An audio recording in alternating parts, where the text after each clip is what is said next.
guys, I'm Jessie, and today I have a book tag for you.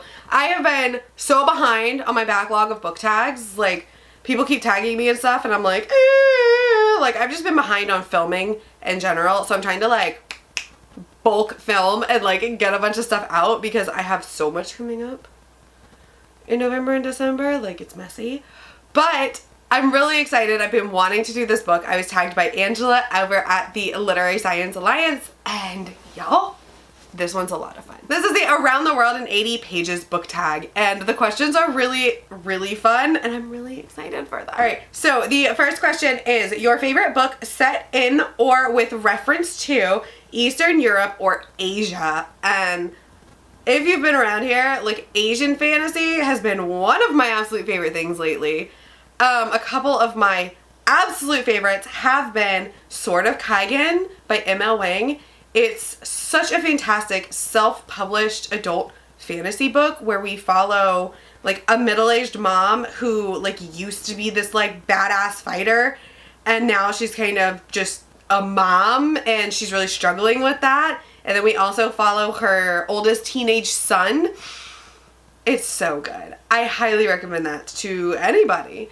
Also, of course, it would not be my channel if we did not talk about the Poppy War, because I absolutely love the Poppy War. I know book 3 caused some divide in the community. I still liked it. I had some issues with it, but I still loved it. Still one of my absolute favorite series. It's like a historical fiction Asian fantasy, and it's so good. Like, you just have to read it. It's very dark. It's very violent. And a lot of unlikable characters, but it's so good. So good. And the next one is a booktuber from a country other than your own that you regularly watch. And honestly, there's a ton. Abby Salter, absolutely adore her. She's over in London. Sophia from Sophia's Thoughts, also in London. And then Vish, Books with V, she's in Australia. Then we have Johanna, she is in Luxembourg. Like, I have made so many friends just from around the world since starting BookTube. And there's so many. There's like too many to name. There's Monica from Mooney Reed. She's in Spain. I adore her. Like, God, there's so many. Like, I can't just, like, name one. Like, that's the beautiful thing about this BookTube community, is it's let me and, like, other people just meet people that we probably normally wouldn't have met. Like Klaus, he's over in Germany, and he's so great, and I love his content. Like, it's great. We just get to, like, meet people and make friends from all around the world. So there's a lot. The next question is a book that you DNF'd before 80 pages. Honestly, I have quite a few. Nevernight, I think I made it 50 pages before I DNF'd it. Dark and Hollow Star, I made it also about 50 pages before I DNF'd it. And These Violent Delights, I think I also made it about, like, 60 pages before I DNF'd that one. You know, for me, like, if I'm just not feeling it, I'm just not. I don't want to push through. I don't want to try. I'm just over it, right? I have too many books to read to be like, okay, well, I'm bored. I'm not liking this, but, like, let's see what happens. No, I'm just going to be like, boop, I'm done. I can't. So those three, most books I DNF are DNF'd right around 50 pages. The next question is a book you settled for or picked up, like, at an airport or somewhere like that and ended up being pleasantly surprised with. I honestly can't think of one. I really can't think of one. I don't tend to, like, fly often, and when I do, I just bring my Kindle, and I don't really pick up books while I travel. Especially if I'm flying, because, like, I very small bag, like, we're getting carry-on only. I can think of, what was it? We were traveling to PRI a few years ago, and I had read the first 3 Mistborn books. This is before I started YouTube. And I did not know anything about, like, Brandon Sanderson, really, or the Mistborn series. I just know I liked the first 3 books that I happened to pick up on my Kindle. So I was like, oh, there's a 4th book. Cool. Wasn't really sure because of the end of the 3rd book. I was like, how is this gonna continue? Like, I'm really confused. I was like, but you know what? It was, like, on sale on Kindle, so I, like, picked it up, and I ended up reading it, like, during the flight the flight to Indianapolis. And it was so good. And then I ended up picking up the rest of the series on Kindle. And then obviously I discovered BookTube and the Brandon Sanderson fandom, and I picked up hardbacks. So was very pleasantly surprised with Alloy of Law. The next one is a book with a perfectionist character. Or if that doesn't resonate with you, describe in which ways you are a perfectionist when it comes to your bookish habits. I'm gonna answer both of those. So we're gonna start with the second part. I'm not a perfectionist with my bookish habits, and honestly, I think it annoys people. I am the type of person that will like go to like the used bookstore, pick stuff up in like varying editions, varying sizes, a hardback and a paperback. Like my Wheel of Time series is all from a library book sale. There's a mass market and some paperbacks and some hardbacks, and it's like a mishmash. And a lot of my series are like that, like especially ones that I started later, and it's like 2 paperbacks and a hardback and a trilogy, and it doesn't bother me, like in the slightest. I have no desire to be like, oh, I have to have them all match and this and that. So I'm actually kind of the opposite of a perfectionist with like that kind of bookish habit. Even my organization, it's just like get it on the shelves, because I'm not that organized when it comes to my shelves. I'm just like, get them on there. As long as they're on the shelves, we're good. There is no rhyme nor reason nor organization, like series with series, but that's about it. Like, and sometimes that don't even happen. Sometimes I'll like pick up a third book and I'm not organizing it and I just shove it in there, and like books 1 and 2 are over here. So, you know, I'm not. I do like making like lists and stuff like that, but usually not for reading. Like I try a TBR, but we all know I have more of a pile of possibility because I'm a mood reader. So yeah, I don't really have any like what I would say is perfectionist like habits when it comes to like reading. But one character that I love, a character that is a total perfectionist, is Steris in the Era 2 Mistborn series. She is everything. She is a total perfectionist. I absolutely love her. She is ready for everything. She has everything planned and she is ready for anything to happen. She's got a list of different possibilities, plans for each possibility, and I love her. She is just one of my favorite fictional female characters, and she's just amazing. The next one is your favorite books or book series set in or references to or linked to Africa. And I read the Benti series by Nnedi Okorafor not too long ago. Absolutely loved it. It starts in Africa, and our girl actually, Benti, travels to space, but then she does end up coming back. And I absolutely love that series. It's 3 novellas. And altogether, those 3 novellas are like not even the size of like one full book. So I flew through them. They're just absolutely fantastic. And the other one that I can think of would probably be the 5th season by N.K. Jemisin. And while like Africa is not mentioned specifically, because technically this is not set in our Earth, it is set on another planet, I believe. But it is very like African inspired, and I love it. I love everything that N.K. Jemisin writes, so let's be real. The 5th season is probably my favorite book by her. Those are both just absolutely amazing series that I highly recommend you pick up. Okay, the next question is, judging by only the first 80 pages, the best book that you have read. And then by the last 80 pages, the best book that you have read. Ooh, what has the best opening?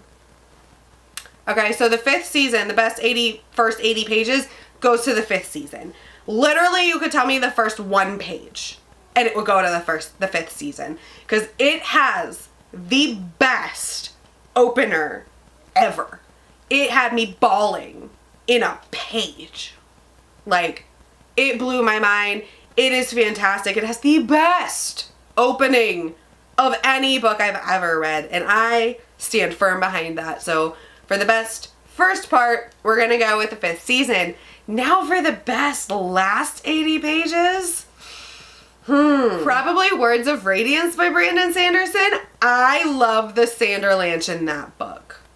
I honestly absolutely love that ending. That very, very end of Words of Radiance, like, got me good. And I was like, oh my God, yes! Like, it was everything I needed and more. So that's probably the best, like, ending of a book. Even though it's not like the ending of a series, but still fantastic. The next one is a book that you love that prominently features an ethnic or local cuisine. Oh, this question. I love this question because I mean, I've only done one episode, but I've been trying to do more of my reading and recipes, booking and cooking, whatever I end up calling it. It's something different every day. And the one that I ended up doing, and you can watch it down below, is I did Egyptian street food inspired by City of Brass, because City of Brass like heavily features Egyptian street food and other foods, but that is one that's like heavily featured, and it talks about it, and I absolutely love it. I love when food is featured in books. Like, all I can think of other than City of Brass is Edge Dancer. We talk a lot about pancakes. It's hysterical, like if you know, you know. But there's a lot of food in that as well. There's actually a lot of food in Brandon Sanderson books. Like in the Stormlight Archives in general, there's a lot of mentions of food. And it's a lot of like seafood feeling food in that. But City of Brass, that one made me want to cook, right? That one just had me wanting to make all of this street food, and it was so good. I loved it. And if you have recommendations for more books with food, like fantasy books that feature food, I have a couple. All of the books in the Cassidy Blake series by V.E. Schwab mention local cuisines from the places that the family travels to. So the family travels around as like these paranormal investigators, and book 1 is set in Edinburgh and they have like fish and chips, and then book 2 is set in Paris and like they have a lot of discussions about like local Parisian food. Book 3 is New Orleans, and then there's like, you know, lots of scenes with them eating local food. So I love the food in those books as well, and I'm pretty sure all 3 of those are on my list for a reading and recipes, so watch out for that. The next one is the last travel or nonfiction book you looked at or read featuring a city other than your own, and do you have a story? I don't really read a lot of like nonfiction like travel books. Like, I will read like blog posts about local things to do in cities that I'm traveling to, if that counts. So like we're planning to go to Indianapolis. We go once a year, but we didn't go last year because everything was canceled. So we're going this year for PRI, which is a big car show. So one thing I like to do is like look up different blogs from local Indianapolis bloggers and find like the good spots. Like, cause we know that there's like, you know, the tourist spots, but like I want to find the good spots in Indianapolis, like around downtown to check out, because that's just something that I love to do, especially food spots. Like I'm always looking for restaurants, like good local restaurants. I don't want to travel and eat at an Applebee's. Like I want something I can't get at home. So in Indianapolis, there is one restaurant. Well, there's 2, but there's one that we go to all the time because it's connected to the convention center, like in this big mall. And it's Primanti Brothers, and they have the literal best Reuben I've ever had in my life, and I'm dreaming about it. And then we also go to the Slippery Noodle, which is like the oldest bar in Indianapolis, but it's got food and drinks, and it's so much fun. Like we always go to the Slippery Noodle. So if there's other places in Indy that you can recommend, I know Andrew from Wizardly Reads is up around that area, hook me up. But like I don't read a lot of like travel books or like nonfiction books in general, but blogs, all about it. And the next one is any books that you have read that are either set in or referenced either like Central or South America.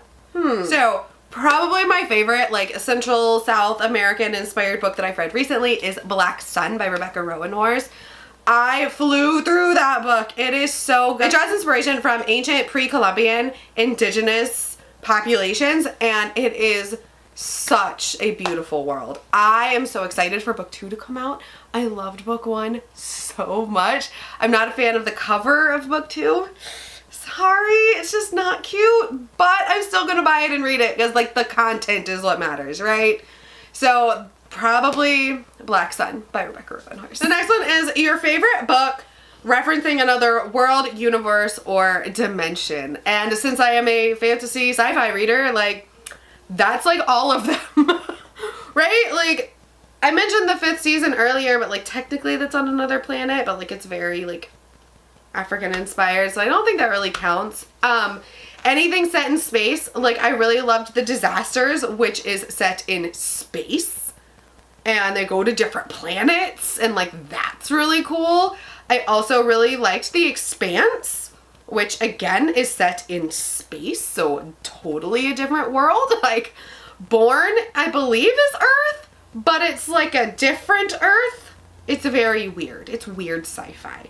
I think it might actually be Earth proper though, but I'm honestly not sure because it is so weird. But like so many of the books that I read, like pretty much everything in the Cosmere, you know, those are all different worlds and they're interconnected and like I love that. So I could just go on and on answering this question. Like anything I read pretty much is another world or another dimension. When I think of another like dimension though, I specifically think of Dark Matter, where we follow this guy from like our time, but then he multi-dimensional travels. So that was a lot of fun. And the last question. This is your dream read to read in any dream location, real or fictional, you're choosing. Man. I don't know what I would want to read there, but there's some stipulations. I would love to go to Arteray in the Queens of Renthia world, created by Sarah Beth Durst, but I want safety from all the spirits trying to kill me. Like, I just want all the, like, big trees and the how everyone lives in the trees and it's all foresty, and I love that, but I don't want to be murdered by the murderous spirits that, like, try to murder everybody. Like, all of the worlds that I love, like, I would not survive in them at all. I'm just like, oh, like, Roshar would be cool. I'd be dead. Like, oh, like, Mistborn would be cool. I'd also be dead. The 5th season? Definitely not. That doesn't even sound like fun. Like, all of the worlds that I love are very tumultuous, to say the least, and difficult to live in, but I like looking at them like from the outside. So like if I could go to like Renthia and just be like an outsider and like not have the danger of the spirits, and I would love that because the world is so cool.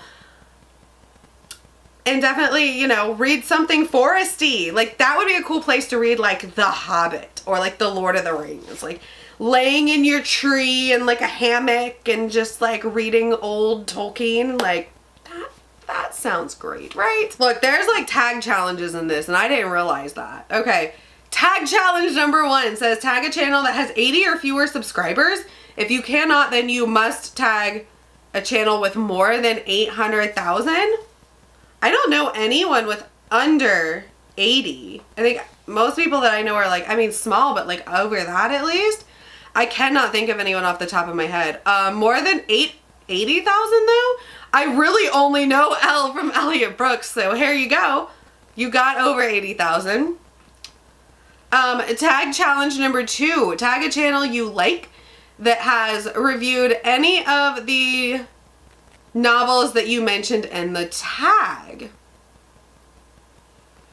I don't know who hasn't done this. Like, that's reviewed the novels in the tag. A lot of the people that I've mentioned already have. Abby has reviewed Word of Radiance, so tagging you, Abby. And tag the 8 channels you watched the most in the last 80 days. If you don't want to tag 8, tag at least 1. Alright, come on, Leslie, Alan, Andrew. Obviously, Angela already did this. Vish. Like, I'm just tagging all y'all. All y'all people that get tagged in the bottom are just going for it. Because I watch so many channels. And I've made so many friends. Kate. And, like, I've made so many friends. So I'm going to tag everybody. Everybody's getting a tag. Alright, well, this has been a blast. This tag was so much fun. Thank you, Angela, for tagging me. I will leave everything down below for you guys. And I will see you next time. Bye.